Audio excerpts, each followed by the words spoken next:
ก็ลูกปล่อยจังหวะโน้นกินหน้าร้องยังปีแล้วบุญเล่นใช่ไหม ปล่อยจังหวะมันไปกันหน้าโน้น ไม่เป็นไร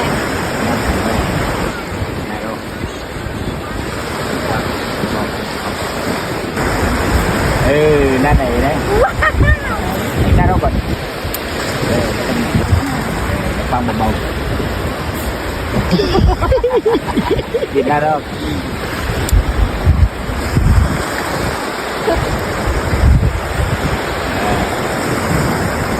เบาๆ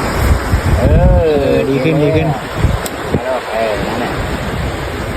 น่าก็แบบว่าอะไรสิ น่ากลัวมาก อันตรายมาก น้องไปแล้วเก่งกว่าด้านอีก